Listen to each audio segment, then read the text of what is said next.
TRP লিস্টে বড়সড় ওলটপালট, পরিণীতা হেরে গেল আর এক লাফে 1 নম্বরে উঠে এলো পরশুরাম। কিন্তু আসল টুইস্টটা কোথায় জানেন? হ্যালো বন্ধুরা, আজকে আমরা জানবো এই সপ্তাহে টপ 10 টিআরপি লিস্ট কারা উঠলো, কারা নামলো এবং কার কপাল পুড়লো। চলুন জানা যাক বিস্তারিত। এই সপ্তাহে একেবারে বাজিমাত করেছে পরশুরাম, আজকের নায়ক। 5.9 রেটিং নিয়ে সোজা 1 নম্বরে। আর দীর্ঘদিনের টপার পরিণীতা নেমে গেল দ্বিতীয় স্থানে, 5.6 টিআরপি।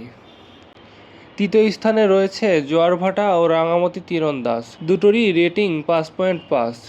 চতুর্থে রয়েছে তারে ধরি মনে করি, 5.3। কিন্তু পঞ্চম স্থানে রয়েছে ডাবল ধামাকা, কুসুম আর প্রফেসর বিদ্যা ব্যানার্জি, 5.0 টিআরপি। ষষ্ঠ স্থানে রয়েছে ওমর দরদিয়া, সপ্তমে গঙ্গা। অন্যদিকে অষ্টম স্থানে লক্ষ্মী চাপি আর কোণে দেখা আলো। নবমে রয়েছে আমাদের দাদামণি আর দশম স্থানে রয়েছে চিরদিনই তুমি যে আমার। কিন্তু আসল চমকটা এখানেই শেষ নয়। জি বাংলার সোনার সংসার পেল 5.8, যেখানে স্টার জলসার পরিবার অ্যাওয়ার্ড অনেক পিছিয়ে, 3.8। তো আপনার ফেভারিট জুটি ও সিরিয়াল কোনটি কমেন্টে জানাতে ভুলবেন না। আর এমনই আরও আপডেট জানতে আমাদের চ্যানেলটি সাবস্ক্রাইব করে আমাদের পাশেই থাকুন। দেখা হবে পরের ভিডিওতে নতুন আপডেট নিয়ে।